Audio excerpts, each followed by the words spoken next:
आणि 6वीत मी आयुष्यातली पहिली निवडणूक लढलो, बॅलेट पेपरवाली, आणि मी निवडून आलो. राजकारणात पहिला ठसा म्हणजे पहिलं पाऊल जे असतं ॲक्च्युअलमध्ये ते कधी वाटलं?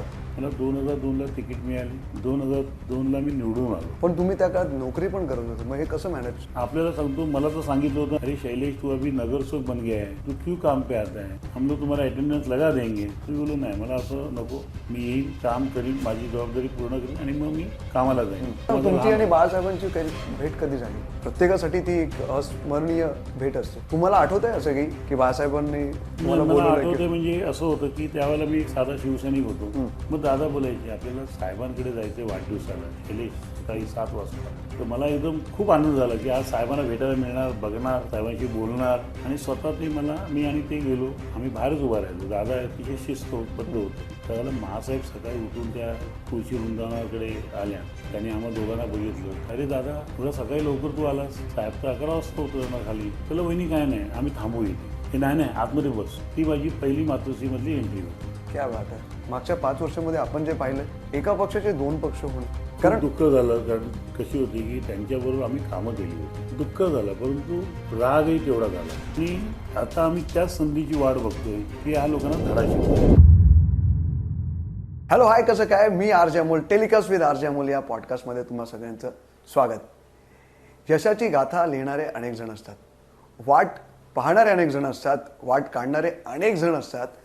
पण या वाटाघाटीमध्ये ना काही लोक संघर्षसुद्धा करतात आणि यश मिळेपर्यंत तो संघर्ष सुरू असतो. असेच एक व्यक्तिमत्व आज आपल्याला लाभलेले आहेत. ते दुसरे कुसरे कोणी नाही आहेत, ते आहेत यशोधर फणसे सर, ज्यांना शैलेश या नावाने तुम्ही ओळखत असाल.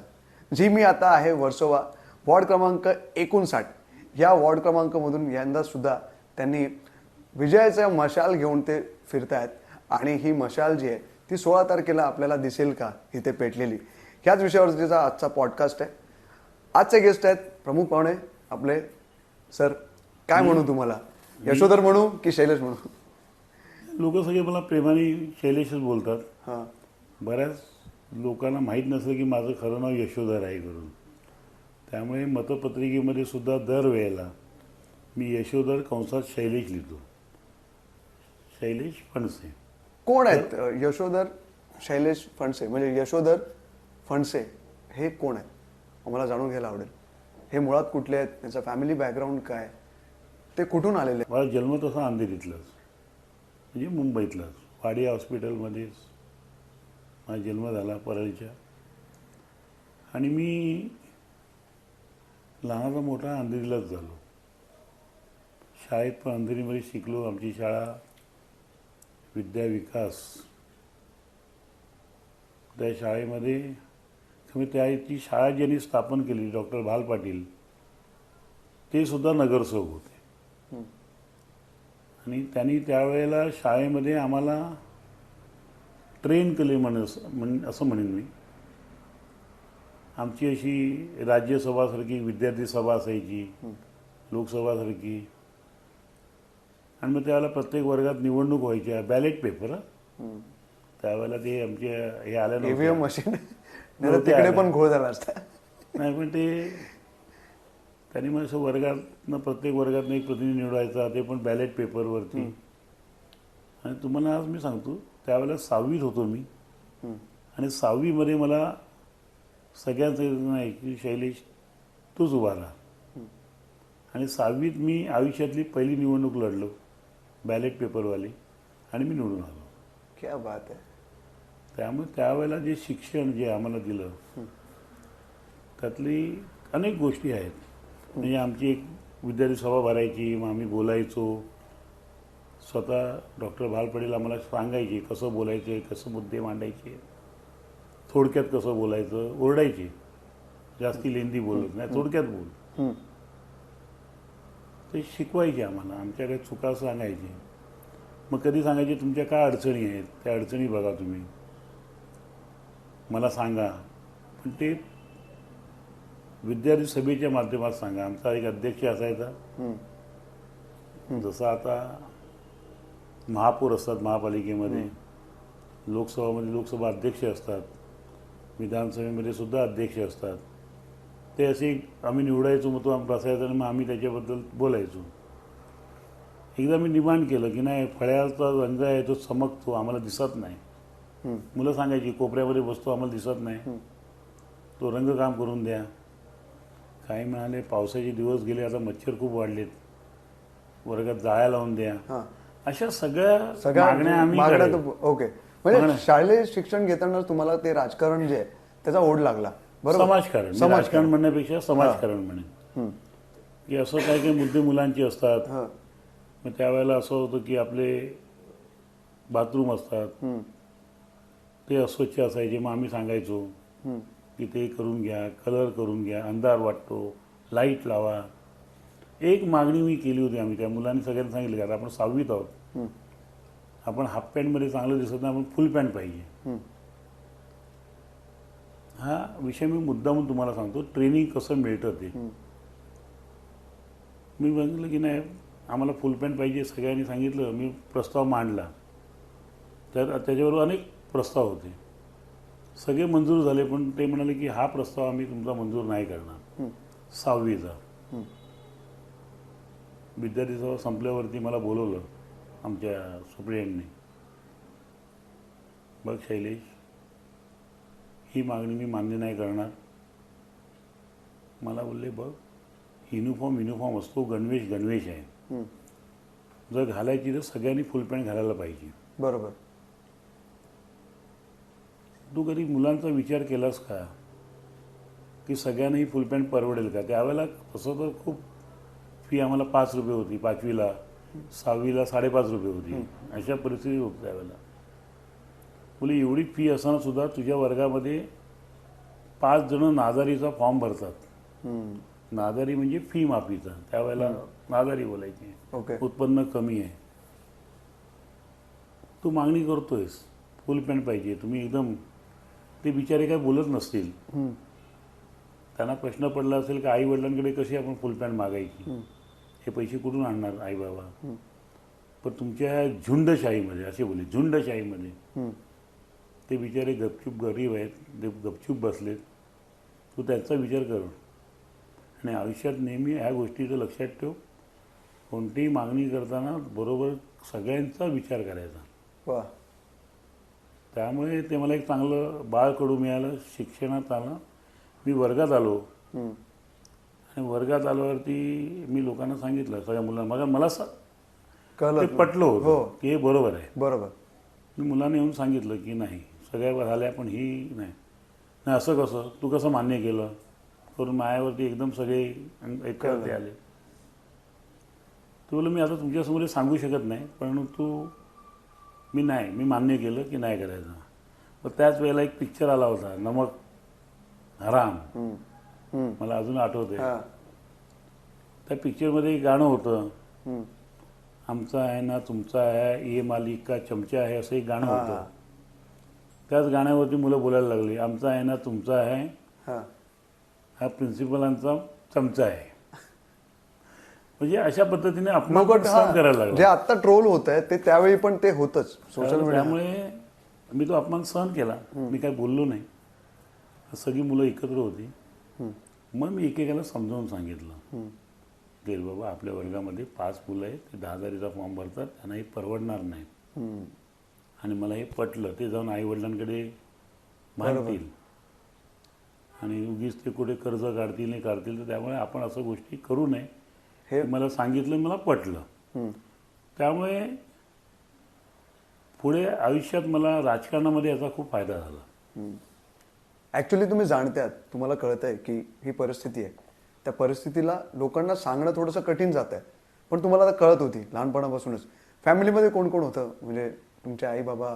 आणि आई, माझे वडील, मी आणि माझा भाऊ, आम्ही चौघांचं आमचं कुटुंब. आणि पूर्ण तुमचं शिक्षण कुठे झालं?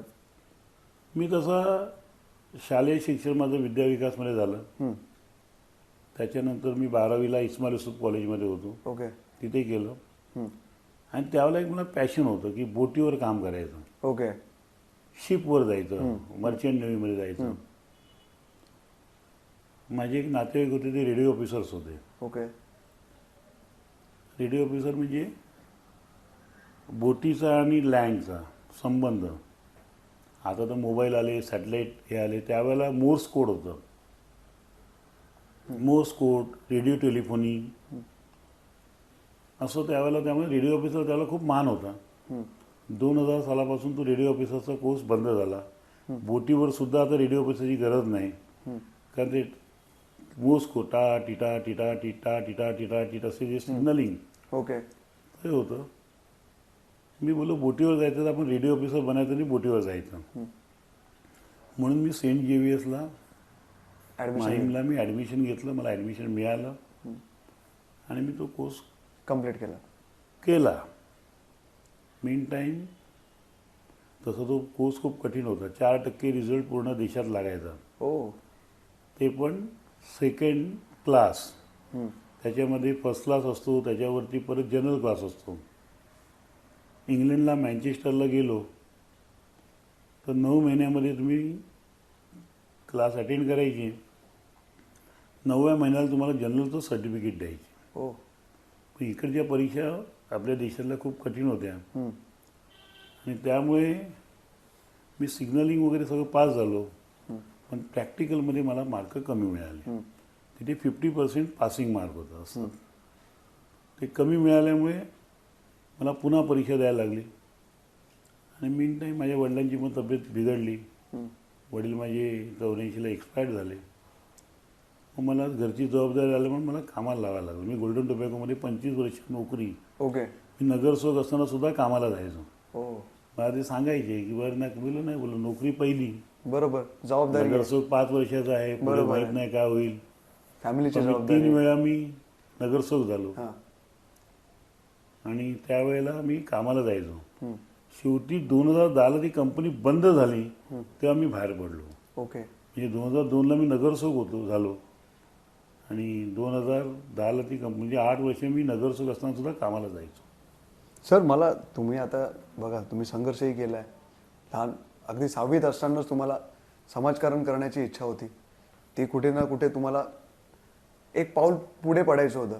तर राजकारणात पहिला ठसा म्हणजे पहिलं पाऊल जे असतं ॲक्च्युअलमध्ये, ते कधी वाटलं? तुम्ही नगरसेवक 2002ला फर्स्ट टाइम झालात, बरोबर? त्याआधी तुम्ही शाखा प्रमुख असाल किंवा कशी तुमची जर्नी झाली आणि बाळासाहेबांची तुमची पहिली भेट कधी? तसं एक होतं की मी इस्माईल युसूफ कॉलेजला शिकत असताना मोहन रावले यांच्याशी माझा संबंध आला. ते भारतीय विद्यार्थी सेनेचे अध्यक्ष होते. मग मी काही काही समस्या घेऊन इस्माईल युसूफ कॉलेजची असेल त्यांच्याकडे जायचो, त्यांच्याशी बोलायचो भारतीय विद्यार्थी सेनेच्या ह्याच्यामध्ये. एकदा मला अजून आठवतं आहे, त्यावेळेला ते युनिव्हर्सिटीच्या बाहेर उपोषणाला बसले होते. त्यावेळेला त्यांच्या आजूबाजूला मी असायचो आणि प्रत्येक वेळेला प्रयत्न करायचो की ते मला बघतील, मला काहीतरी काम सांगतील. अशा पद्धतीने त्या ठिकाणी होते, मला ओळखत होते. आणि ते नेहमीच ना मला शैलेश कधी बोलले नाही, शैलेंद्रच बोलायची. मी त्यांना अनेक वेळा सांगितलं माझं नाव शैलेश आहे, नाही शैलेंद्रच. ओके. ते आता गेले. पण ज्या वेळेला 84ला मुंबई महापालिकेच्या निवडणुका जाहीर झाल्या, मी नुकताच कामाला लागलो होतो, वडील गेले होते आणि मला समाजकारणाची पहिल्यापासून आवड होती. आणि बाळासाहेबांनी जो मंत्र दिला की 80% समाजकारण आणि 20% राजकारण, मी बोललो आपल्यासाठी हा परफेक्ट हे आहे.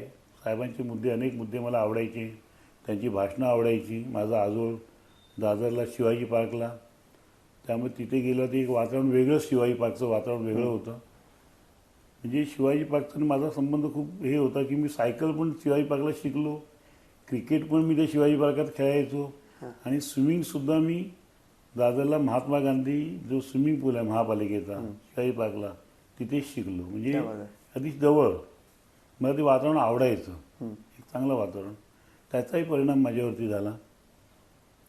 म्हणजे आमच्याकडे मी लहान होतो त्यावेळेला दत्ताजी साहेब उभे होते आणि त्यावेळेला घराघरावर स्टिकर लागली होती, पुढे याल तर खबरदार, आम्ही शिवसेनेचे मतदार. म्हणजे त्या इमारतीमध्ये कोण दुसरे यायचेच नाही.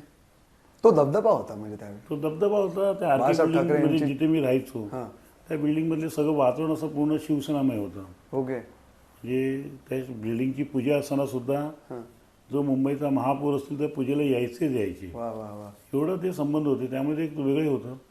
ज्यावेळेला 84ला इलेक्शन डिक्लेअर झाली आणि आमची जयवंत परब त्यावेळेला शाखा प्रमुख होती, त्यांना नगरसेवक तिकीट मिळाली, तर मी स्वतः त्यांच्याकडे गेलो की मला आपल्या पक्षाचं काम करायचं आहे, मी तुमच्याबरोबर काम करायचं आहे. त्यांनी लगेच मला सांगितलं की नाही तू कामाला लाग. मग मी काम केलं, मला गटप्रमुख केलं. 86 साली मला उपशाखा प्रमुख केलं. 86 ते 92 मी उपशाखा प्रमुख काम करत होतो.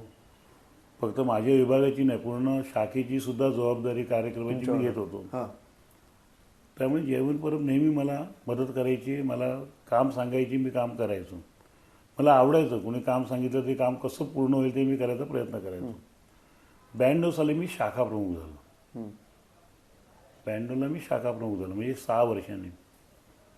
आणि 92 ते शाखा प्रमुख म्हणून काम करत असताना त्यावेळेला तुम्हाला माहिती असेल की त्यावेळेला एकदम कठीण काळ होता. कठीण काळ होता.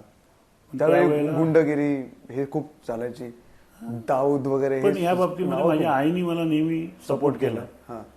की नाही आपल्याला समाजकारण करायचं, शिवसेना हा पक्ष आपला आहे. आपण कारण ती पण दादरलाच लहानाची मोठी झाली. मग तुम्ही 92 ते पुढे किती काळ 2002 पर्यंत मी शाखा प्रमुख होता? शाखा प्रमुख होतो. एकदा 92ला निवडणूक झाली, त्याच्या आधी मी उपशाखा प्रमुख होतो. बरोबर. ती इलेक्शन आम्ही हरलो होतो या वॉर्डमधनं. तेव्हा तुम्ही नव्हता? कारण त्यावेळेला अनिता बागवे म्हणून उभ्या होत्या. ओके. 92ला. मग 97ला पुन्हा निवडणूक आली, त्यावेळेला मी शाखा प्रमुख होतो.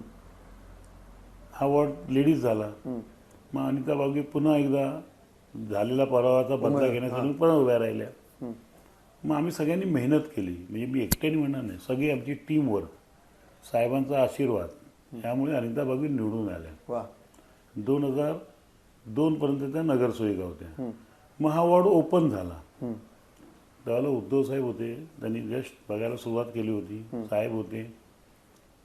तर त्यांनी असा एक छोटासा निर्णय घेतला होता की लेडीज वॉर्ड तर आता त्यावेळेला रिझर्वेशन झालं होतं, ओपन वॉर्डमध्ये आपण म्हणजे मेल कॅन्डिडेट मेल कॅन्डिडेट पुरुष.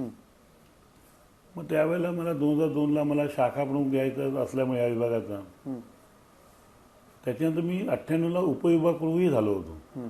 पूर्ण आंबोली मतदारसंघ, आज आमचे 2 मतदारसंघ झाले. एक आंबोली ह्याचा मतदारसंघाचा, एक वर्सोवा आणि अंधेरी पश्चिम, 13 शाखा होत्या. आम्ही 13 शाखेचा उपविभाग म्हणून एक होतो पूर्ण आंबोली मतदारसंघामध्ये. मला 2002ला तिकीट मिळाली. 2002ला मी निवडून आलो प्रथम. वा. आणि निवडून आल्यानंतर तुमची जर्नी चालू झाली. मी सुरुवात केली. मी शाळेत पण कधी रजा घेतली नाही. मला एकदम अटेंडन्स माझा काम म्हणजे पाहिजे. काम म्हणजे काम. तसं नगरसेवक असताना सुद्धा माझा अटेंडन्स बऱ्याच वेळेला 100%, बरीच वर्ष. पण तुम्ही त्या काळात नोकरी पण करत होता, मग हे कसं मॅनेज? असं होतं की नोकरी करताना ज्या वेळेला सभागृह नसेल, सभागृह महिन्यातून त्यावेळेला 4 ते 5 वेळा असायचं. ज्यावेळेला सभागृह नसेल त्यावेळेला मी सकाळी जायचो. 2-3 तास मला ते सुट्टी राहायची. नंतर जर सभागृह असेल तर सुट्टी, माझं काय काम असेल तर मी सांगायचो. म्हणजे आपल्याला सांगतो, मला तर सांगितलं होतं आमचे युनियन लीडर त्यावेळेला गुलाब जोशी होते, अरे शैलेश तू अभी नगरसेवक बन गया है, तू क्यों काम पे आता है, हम लोग तुम्हारा अटेंडेंस लगा देंगे. तर बोललो नाही, मला असं नको, मी येईन, काम करीन, माझी जबाबदारी पूर्ण करीन आणि मग मी कामाला जाईन. म्हणजे त्यावेळेला मी HR डिपार्टमेंटला होतो, वेलफेअर डिपार्टमेंट माझ्याकडे होतं. तर त्यावेळेला मी त्या डिपार्टमेंटला काम करायचो. अनेक वेळेला असं व्हायचं की रात्री बोनस वाटताना आम्हाला थर्ड शिफ्टला बोनस वाटायला तर आम्हाला उपस्थित राहायला लागायचं. तो पूर्ण राहून सकाळी मी महापालिकेत पोचायचो. म्हणजे सुट्टी असेल आणि त्यावेळेला आम्हाला गुरुवारी सुट्टी होती कंपनीमध्ये, शनिवार रविवार चालू असायची, तर शनिवार रविवार मी जायचो तिथे. मग 2005ला मी आरोग्य समितीचा अध्यक्ष झालो. उद्धव साहेबांनी आशीर्वाद दिला, मी अध्यक्ष झालो. आणि नेमकं त्याच वेळेला मुंबई शहरामध्ये पूर आला. 26 जुलै सगळ्यांना माहिती आहे. आणि त्यावेळेला मी आरोग्य समितीचा अध्यक्ष होतो, त्यामुळे मला पूर्ण मुंबईत फिरण्याचा अनुभव मिळाला. प्रत्येक हॉस्पिटलला मी जायचो, उद्धव साहेब व्हिजिट करायचे. मग उद्धव साहेब व्हिजिट करता उद्धव साहेब सांगायचे शैलेश मी आता 10 वाजता तिथे येणार आहे. तर मी 8:30-9ला तिथे पोचायचो.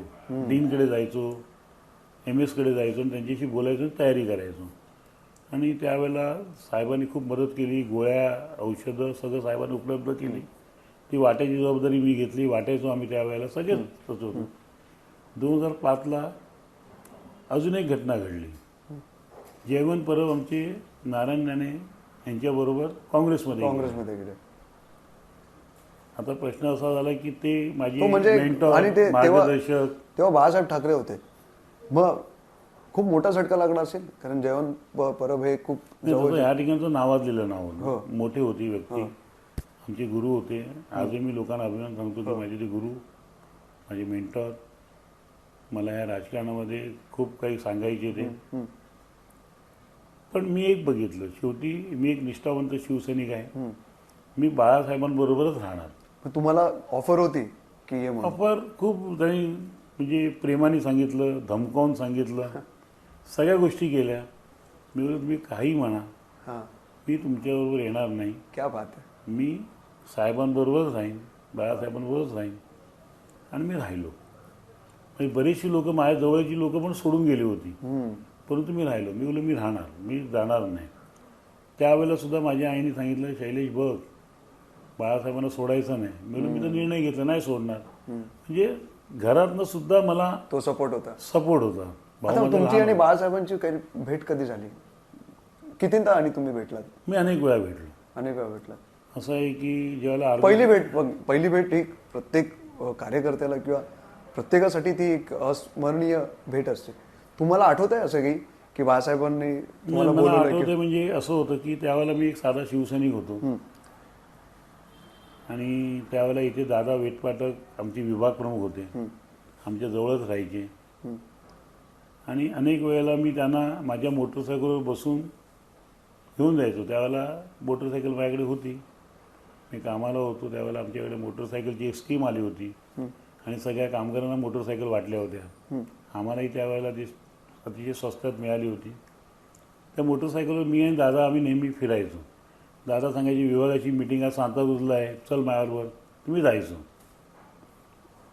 मग दादा बोलायचे आपल्याला साहेबांकडे जायचे वाढदिवसाला शैलेश सकाळी 7 वाजता.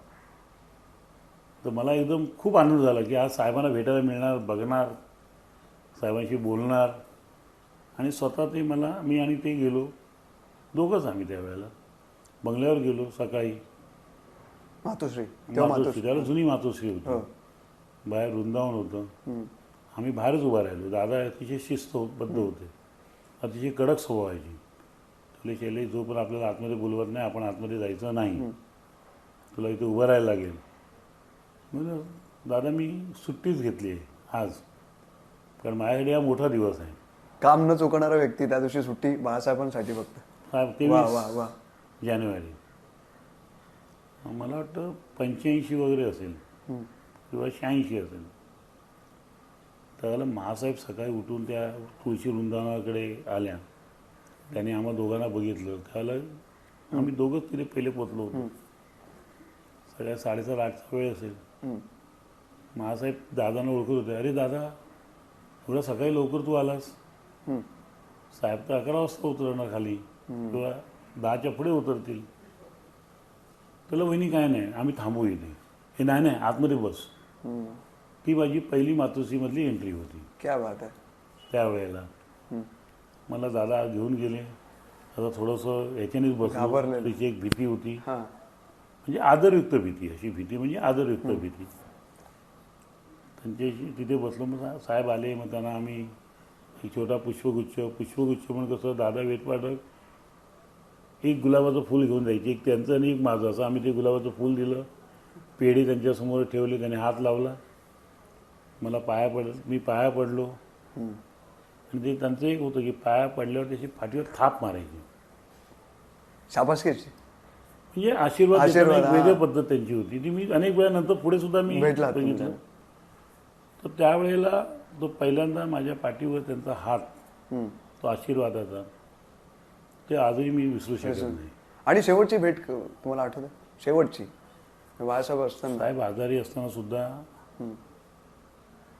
त्यावेळेला मी 2012 मी शिवसेनेचा महापालिकेतील सभागृह नेता होतो पक्षाचा. त्याला माझं जाणं येणं होतं, साहेबांना भेटायचो, साहेब माझ्याशी बोलायचे. त्याच्या आधी मी इम्प्रुव्हमेंट कमिटीचा चेअरमन होतो 2007 पासून 2010पर्यंत 3 टर्म. त्यावेळेला सुद्धा अनेक वेळेला मला साहेबांकडे जायचं हे मिळालं, संधी मिळाली. पहिल्यांदा खूप भीती वाटायची. खुर्चीवरती असं, खुर्ची नाही सोफा, त्या सोफ्यावर असं पुढे बसायचो. मग साहेब सांगायचे, ए नीट बस, ठीक आहे, वाघ असं हे की तू घाबरतो, सरळ बस, रिलॅक्स. आणि मग गप्पा मारायची. मग ते मला विचारायचे हे काय ते काय, समितीमध्ये काय. अनेक वेळेला असं होतं की मी काही लोक यायची, मी बोलायचं हा प्रस्ताव जो आहे हा मला जोपर्यंत साहेब सांगत नाही तोपर्यंत मी मंजूर नाही करणार. पण अनेक मोठे लोक होते, दिलीप वेंगसरकर होते, हेमा मालिनी होते, अशा सगळ्यांची कामं होती. पण मी बोललो कुणी मला सांगा, मी नाही ऐकणार. उद्धव साहेब पंच सांगणार आणि साहेब. मग ते हे जे लक्षण आहे ते प्रामाणिकतेची लक्षण आहे. तुम्ही एक प्रामाणिक व्यक्तिमत्व आहे, ते तर मला तुमच्या बोलण्यातून जाणवत आहे. साहेबांची थाप ती तुम्ही विसरू शकत नाही, त्यांची शेवटची भेट तुम्ही विसरू शकत नाही, ठाकरे कुटुंबाचं प्रेम तुम्ही विसरू शकत नाही. नेहमी एकनिष्ठ राहिलेला हा शिवसैनिक आज माझ्या समोर बसलेला आहे. सर, आत्ता ही परिस्थिती थोडी बदललेली वाटते. मागच्या 5 वर्षामध्ये आपण जे पाहिलं, हे आधी शिवसेनेत असं कधी घडलं नव्हतं. एका पक्षाचे 2 पक्ष होणं हे किती धक्कादायक होतं एका निष्ठावंत शिवसैनिकासाठी. कारण दुःख झालं, कारण कशी होती की त्यांच्याबरोबर आम्ही कामं केली होती. म्हणजे स्वतः मी ठाण्याला, डोंबिवलीला अनेक वेळेला मला पाठवायची की बाबा सर्वे करा, आज महापालिकेची निवडणूक आहे, तिकडे जाऊन तुम्ही त्यांच्याबरोबर मदत करा. त्यावेळेला ही सगळी लोक त्यावेळेला तिथे असायची. दुःख झालं, परंतु रागही तेवढा झाला की आपल्याला एवढं सगळं मिळून सुद्धा आपण गद्दारी तुम्ही बाळासाहेबांशी, उद्धव साहेबांशी ज्या पद्धतीने मी वागलात, आणि सगळी परिस्थितीला माहिती होती की साहेब त्यावेळेला कोरोनाच्या वेळेला एखाद्या कुटुंब प्रमुखप्रमाणे त्यांनी पूर्ण महाराष्ट्राच्या जनतेला सांभाळलं. सातत्याने फेसबुकवरती यायचे, लाईव्ह बोलायचे, हे करू नका, ते करू नका, काळजी घ्या, बाहेर पडू नका. आणि त्यावेळेला साहेबही स्वतः आजारी होते आणि त्यांचं आजारही गंभीर होता. पण त्या परिस्थितीत ते सगळ्यांना मार्गदर्शन करत होते आणि अतिशय चांगल्या पद्धतीने कोरोनाची सिच्युएशन त्यांनी सांभाळली. याबद्दल म्हणजे तुमच्या WHO असेल, WHO, त्यांनी सुद्धा साहेबांचं कौतुक केलं होतं. हे सगळं, आणि त्यावेळेला हे सगळे साहेबांबरोबर होते. साहेबांची तब्येतही त्यांना माहिती होती. साहेब स्वतः उतरत होते, सगळ्यांना सांगत होते, अरेंजमेंट बघत होते.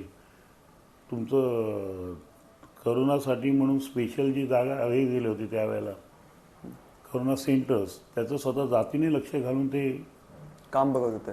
आम्हा सर्व शिवसैनिकांना सारखे सांगत होते, स्वतः काळजी घ्या पण लोकांना मदत करा.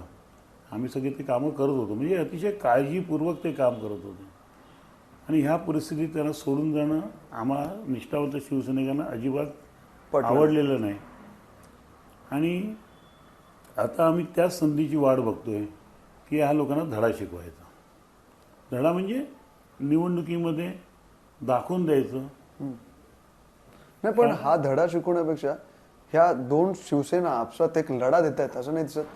2 शिवसेना आता 20 वर्षानंतर राज ठाकरे आणि उद्धव ठाकरेजी हे दोन्ही एकत्र बंधू आलेले आहेत. हे विधानसभेत जर एकत्र असते तर चित्र वेगळं असतं महाराष्ट्राचं आज, वाटतं असं? नक्कीच असतं. ठाकरे बंधू एकत्र आल्यामुळे अनेकांची खूप वर्षाची इच्छा होती, शिवसैनिकांची होती, मनसैनिकांची होती, आणि त्याच्यापेक्षा जास्त महाराष्ट्रातील मराठी जनतेची होती. आणि ते आज एकत्र आलेत. नक्कीच त्याचा फायदा होणार. आणि मराठी म्हणून ज्या पद्धतीने ते आज सगळ्यांना एकत्र करतायत त्यात ते यशस्वी होते. आज महाविकास आघाडी आणि महायुतीला टक्कर देण्यासाठी तुमच्याकडे वेळ कमी उरलेला आहे, प्रचारासाठी कमी वेळ मिळालेला आहे. कुणाला तिकीट द्यायचं ह्याच्यामध्ये तुम्ही खूप वेळ घेतला असं नागरिकांमध्ये चर्चा सुद्धा असताना आज वाटतंय की ही लढत जी आहे BMCची ही अटीतटीची असणार आहे की पुन्हा एकदा तिथे मशाल जी आहे ती दिसेल? कोणती निवडणूक सोपी नसते. हम्म, हम्म, अशी एक साईडची निवडणूक केव्हाच नसते. सगळ्या निवडणुका या अटीतटीच्याच असतात. शेवटच्या दिवसापर्यंत रिझल्ट लागोस तोपर्यंत सगळ्याच उमेदवारांना एक भीती वाटत असते. त्यामुळे ह्या प्रत्येक लढाया, प्रत्येक उमेदवार, प्रत्येक निवडणूक एका वेगळ्या याच्याने लढतो की नाही, मला एक एक मत महत्त्वाचं आहे. 8 वर्ष महानगरपालिकेचे इलेक्शन झाले नाही, 4 वर्ष कोणी कार्यरत नव्हता. अशा वेळी तुम्ही काय करत होता आणि काय चाललेलं आहे या प्रभागामध्ये? असं आहे की मी आपल्याला सांगितल्याप्रमाणे मी 2017ची इलेक्शन काही मतांनी मी हरलो. परत मी माझं संघटनेचं काम चालू ठेवलं. मी विधानसभा संघटक म्हणून काम करत राहिलो. 2022ला ही टर्म संपली, दुसरी 17ची जी होती. गेले 4 वर्ष निवडणुका झाल्या नाही. प्रत्येक वेळेला टाळत आता इथपर्यंत आल्या, 26 पर्यंत. आपल्याला मी एक सांगतो की ज्या वेळेला इलेक्शन 2022ला टर्म संपली, जवळजवळ 92,000 कोटीचे FD मुंबई महापालिकेकडे गेले होते. ज्यावेळेला मी नगरसेवक 2002ला झालो त्यावेळेला आम्ही जवळजवळ 700 कोटींनी आम्ही डिपिशिटमध्ये होतो त्यावेळेला. ओके. तिथे आता आपण 92,000 कोटी प्लसमध्ये होतो. परंतु गेल्या 4 वर्षामध्ये अशा पद्धतीने तो फंड वापरला गेला. आम्ही ठेवी कधी तोडायचो नाही. मी स्टँडिंग कमिटीचा चेअरमन होतो ज्यावेळेला 92,000 कोटीची ठेवी होती, FD होती. FD होते. म्हणजे ज्यावेळेला स्टँडिंग कमिटी चेअरमन होतो आम्ही नेहमी सांगायचो नाही, या FDला हात नाही लावायचा, आपण आपलं उत्पन्न आपणच करायचं. या 4 वर्षात जरी प्रशासनाची सत्ता असेल तरी त्या प्रशासनाला हाताला घेऊन आजचे सत्ताधारी हा महापालिकेचा फंड वापरत होते. मग आता एकदा आश्चर्य वाटलं की MMRDAला वेगळा फंड आहे. असं असताना सुद्धा मुंबई महापालिकेचा फंड MMRDAच्या कामासाठी सुद्धा वापरला. अशा पद्धतीने रस्त्याला कलर लावा, दिवे लावा. आज आपण बघाल आमच्या बाजूलाच शहाजी क्रीडा संकुल आहे, त्याची भिंत रंगवली, सगळ्या प्लेयरचे फोटो लावले, फोटो रंगवले, लाखो रुपये खर्च झाले. आज तो फोटो बघा ओळखायला येत नाही अशी परिस्थिती आहे. पण मग समजा सुनील गावस्कर असेल, तुमच्या काय त्याला म्हणतो सचिन तेंडुलकर असेल, लता मिर्झा असेल, म्हणजे जे स्पोर्ट्स ओके ते सगळे होते. परंतु त्यांची आता चेहरे ओळखायला येत नाही अशा पद्धतीने घाण झाले. म्हणजे ते करायची गरज होती की नाही मला माहीत नाही. सुशोभीकरणाच्या नावाखाली दिवे लावले रस्त्याला, ते दिवे पण गायब झाले. ते दिवे विजलेले दिसतात आता. नाही गायबच आहेत, खांबा सगळं गायब आहेत. मग हा फंड सगळा त्याचा दुरुपयोग केला गेला. आता माझे जुने संबंध आहेत सगळे तुम्ही अधिकारी, स्थायी समितीचे त्या पदावरती मी बघत असतो. शेवटी मुंबईवर प्रेम करणारा मी एक शिवसैनिक. जन्म मुंबईतच झाला, मी मुंबईकर आहे. मग याचा हिशोब महानगरपालिका तर लक्ष असताना सुद्धा तुम्ही एक समजा हा आरोपच आहे की नाही. आता तुम्हाला सांगतो, ज्यावेळेला जेव्हा ही निवडणूक झाल्यानंतर, नगरसेवक निवडून आल्यानंतर जी सत्ता येईल त्यांच्याकडे पहिला हाच प्रश्न असणार आहे की आपण जे आता कमी झालो ते परत पैसे कसे. कारण ते FD जे असतात ना, त्या FD कामगारांची ग्रॅज्युटी आहे, कॉन्ट्रॅक्टर लोकांची अर्नेस्ट मनी जी असतो ठेवावी लागते ते आहे. मग ते तर द्यावे लागणारच आहेत. बरोबर आहे. मग ते पैसे कुठून आणणार?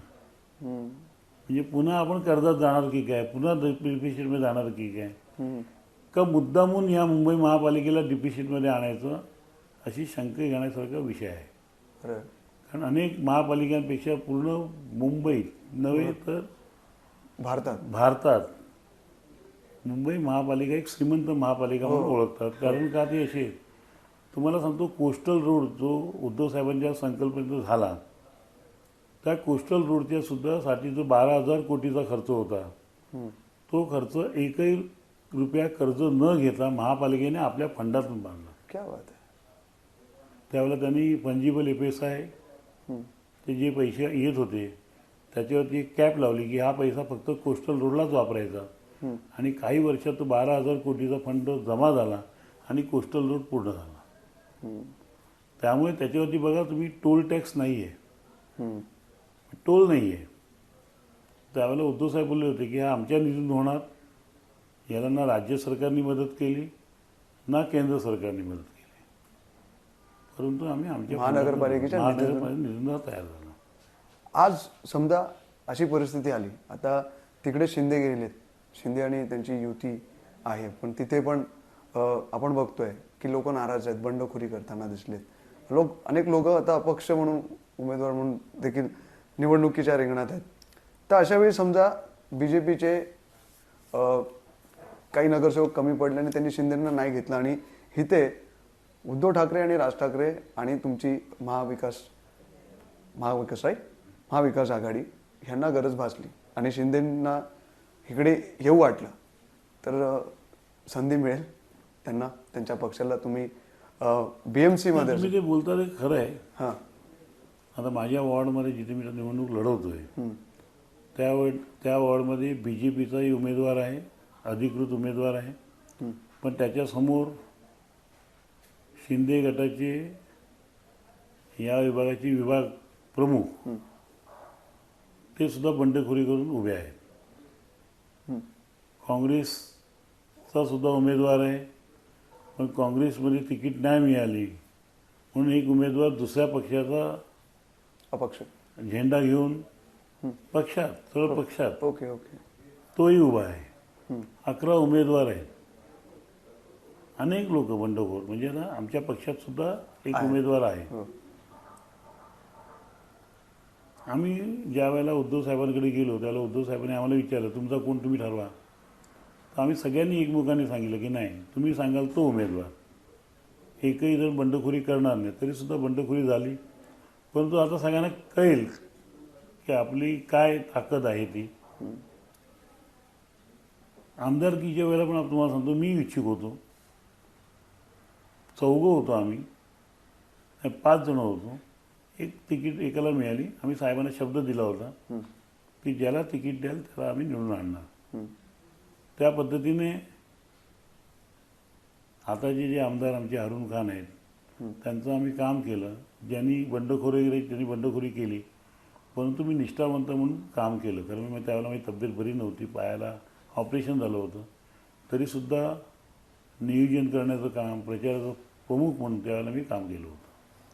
सर, एक शेवटचा प्रश्न, मी मगाशी विचारल्याप्रमाणे काय वाटतं तुम्हाला की आता जी महाविकास आघाडीची जी सत्ता बनायला जाते किंवा होऊ शकते, ही शक्यता आहे, शिंदेंना चान्स मिळेल जर ते आले काही नगरसेवक घेऊन आणि तुमच्या सत्तेत काही नगरसेवक कमी पडत असतील तर धनुष्यबाण आणि मशाल एकत्र होऊ शकतात?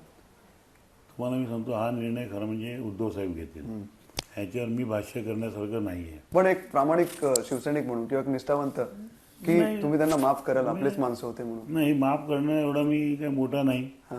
माफ करायचं काम उद्धव साहेब बघतील. एक तुम्हाला महाविकास आघाडी आता नाही आहे या निवडणुकीत. काँग्रेस आमच्यापासून दूर गेली, वेगळी आहे. मग आता आणि ह्या वेळेला मनसे आणि आम्ही एकत्र आलो. परंतु म्हणजे महाविकास आघाडी नाही, पण इलेक्शन झाल्यानंतर काही होऊ शकतं. पण काँग्रेस पण मी असं ऐकलं की काही ठिकाणी BJP आणि MIM सुद्धा एकत्र आले. तसं तिथं कडवट एकमेकांचे शत्रू ते एकत्र आले. अनेक ठिकाणी आघाड्या झाल्यात. त्यामुळे मला वाटतं उद्धव साहेब आणि राजसाहेब दोघं योग्य निर्णय घेतील, कोणाला जवळ करायचं, कोणाला लांब करायचं. पण तुम्हाला एक सांगतो, माझा आत्मविश्वास आहे, यावेळीची महापालिकेवरची सत्ता ही मनसे आणि शिवसेनेचीच असेल, एकत्रितपणे लढलेले आहेत. मराठी माणूस एकवटला आहे. मराठी माणसाला कळतं आहे की मुंबई जर आपण राजसाहेब आणि उद्धव साहेबांच्या ह्याच्यात नाही केलं, हातात नाही दिली, तर ही मुंबईमधनं मराठी माणूस देश लढीला लागेल. चला, तुमचे विचार आणि तुमची निष्ठावंत ही प्रतिमा यशीच राहावी आणि मला वाटतं की विजयाची मशाल जे तुम्ही घेऊन इथे फिराल आणि आम्ही पण त्याला साक्षी असू. Wish you all the best तुम्हाला. Thank you very much. ही वेळची थोडीशी मर्यादा असल्यामुळे आज आपल्याला इथे थांबायला लागतं. मात्र ही जी यशाची जी गाथा आहे ती लिहिली जाईल असं विश्वास आहे. चौथ्यांदा हे निवडून येतील असा विश्वास त्यांनी दाखवलेला आहे. काय वाटतं तुम्हाला कमेंट करून नक्की सांगा. पाहत राहा मॅक्स महाराष्ट्र. जय हिंद, जय महाराष्ट्र.